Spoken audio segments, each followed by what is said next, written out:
Doctor आशीष जैन का नमस्कार। मैं समस्त किसान भाइयों का डॉक्टर आशीष जैन यूट्यूब चैनल पर स्वागत करता हूं। आज हमें एफपीओ के बारे में जानना है कि एफपीओ क्या है।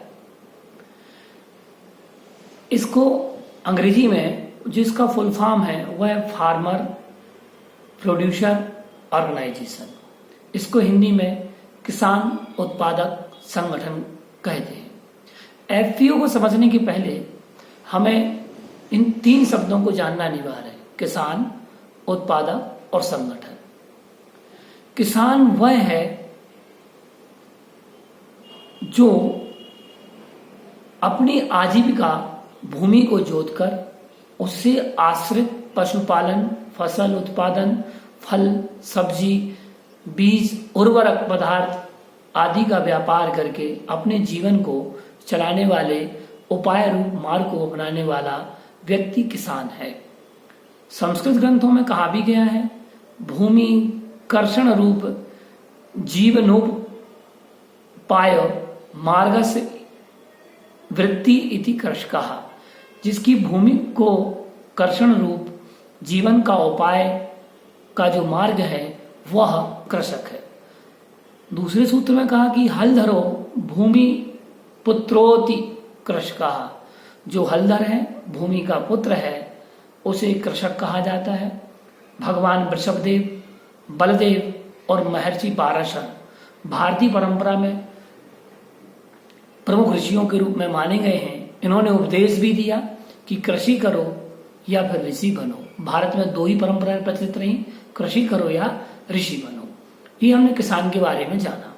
उत्पादक क्या है? जो अपने अपने क्षेत्रों की जलवायु, वातावरण, परिस्थिति एवं भूमि के गुण के अनुरूप उससे संबंधित फसल, पशुपालन, सब्जी, मसाले, वन उपज आदि को उत्पन्न करते हैं, वह उत्पादक है। जो उत्पादन करते हैं और जो उत्पादन होता है वह उत्पादन है। इस प्रकार से हमने उत्पादक को जाना। अब हम जानते हैं संगठन। संगठन वह सामाजिक व्यवस्था या युक्ति है जिसका लक्ष्य एक होता है, जो अपने कार्यों की समीक्षा करते हुए स्वयं का नियंत्रण कर स्वयं के हित अहित को ध्यान में रखते हुए श्रम विभाजन, मानव समूह, भौतिक साधन, वातावरण, अधिकार, सत्ता, संचार व्यवस्था, संबंधों का ढांचा आदि उद्देश्यों का पालन करता है, संगठन कहलाता है। और ये संगठन सामाजिक, आर्थिक, राजनीतिक, व्यवसायिक आदि अनेक प्रकार के होते हैं। अब हम एफपीओ के बारे में जाने कि एफपीओ कब बना, इसकी अवधारणा कब सबके सामने उपस्थित हुई। भारत एक कृषि प्रधान देश है। वर्तमान की स्थितियों को देखते हुए किसानों ने धीरे धीरे कृषि करना बंद कर दिया है, छोड़ रहे हैं। और उसका कारण एक है कि किसानों को अपनी फसल के अनुरूप लागत मूल्य से उन्हें कम मूल्य मिलता है अपनी फसल को बेचने पर। अर्थात कहने का तात्पर्य यह है कि उसका मुख्य कारण किसानों को उचित लाभ ना मिलना, अपनी फसल का उचित मूल्य ना मिलना। तो ये और उन्हें पूरे काल में, फसल के काल में अथवा खेती में किसानों को अनेक प्रकार की समस्याओं का सामना करना पड़ता है। प्राकृतिक आपदाएं हैं और भी अन्य विपदाएं हैं, पारिवारिक समस्याओं का भी सामना किसानों को करना पड़ता है। यहाँ तक कि हमने देखा कई किसान आत्महत्या भी कर लेते हैं, उन्हें कर्ज भी लेना पड़ता है फसल के लिए, बहुत सारी समस्या। इन सब बातों को ध्यान में रखते हुए हमारे प्रधानमंत्री जी ने मार्च 2016 में भारत के प्रधानमंत्री माननीय श्री नरेंद्र मोदी जी ने भारत की कृषि में एक ऐतिहासिक परिवर्तन किया और उन्होंने 2022 तक किसानों की अनाज उत्पादन क्षमता को दोगुना बढ़ाकर उनकी आय में दोगुना वृद्धि का लक्ष्य सबके सामने संधारित किया कि हम ये कार्य करेंगे।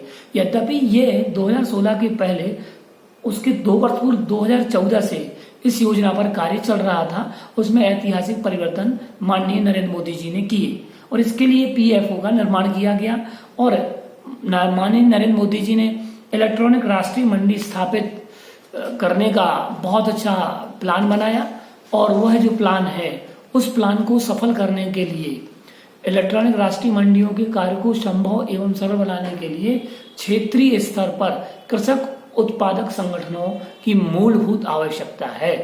और ये कृषक उत्पादक संगठन जो है ये किसी एक विविध प्रकार के किसानों, विशेष समुदाय के किसानों को जोड़ करके किया जाता है। ये 10 से लेकर के 1 लाख किसान भी इस समूह का निर्माण कर सकते हैं, कंपनी का निर्माण कर सकते हैं और इसको शासन के द्वारा एफिलिएटेड भी करा सकते हैं। इसके द्वारा वो अपने उत्पादन को उचित मूल्य पर बेच सकते हैं और नाबार्ड बैंकों के द्वारा लोन भी ले सकते हैं और एफपीओ के बहुत सारे लाभ हैं। इस प्रकार से समस्त किसान भाइयों से हमारा केवल कहना ये है कि आप एफपीओ का रजिस्ट्रेशन करवाएं। कम से कम 10 सदस्य, अधिकतम 1 लाख किसान सम्मिलित होकर के एक कंपनी का निर्माण करें और कंपनी का निर्माण करने के बाद आप अपना उत्पादन मंडियों में बेचने नहीं जाना, आपके पास व्यापारी स्वयं आएगा और आपको उचित मूल्य उस उत्पादन का आपको मिलेगा और वह उत्पादन का जो लाभ आएगा वह लाभ 1 लाख लोगों में या फिर जो आपके समूह के जितने सदस्य हैं, शेयर जिन जिन का है उन तक में वितरित किया जाएगा, हस्तांतरण किया जाएगा। इस प्रकार से एफपीओ जो है एक प्रकार का कृषक उत्पादक संगठन है जो विशेष प्रकार की सरकारी योजनाओं को के लाभों को प्राप्त कर सकता है। बस इसमें केवल योग्यता आपके अंदर होना चाहिए। इसमें बोर्ड ऑफ डायरेक्टर बनते हैं, सीईओ का भी बनते हैं, साथ में अन्य सहकारी सदस्य होते हैं। कोई बजट का काम देखता है, कोई परचेसिंग का काम देखता है, तो कोई क्रय विक्रय आय व्यय का ब्यौरा दिखता है। सबके कार्य अलग अलग इसमें आवंटित कर दिए जाते हैं। इस प्रकार से कंपनी के रूप में यह कार्य करता है। नमस्कार मित्रों, आगे हम जानेंगे कि एफपीओ के लाभ कौन कौन से हैं।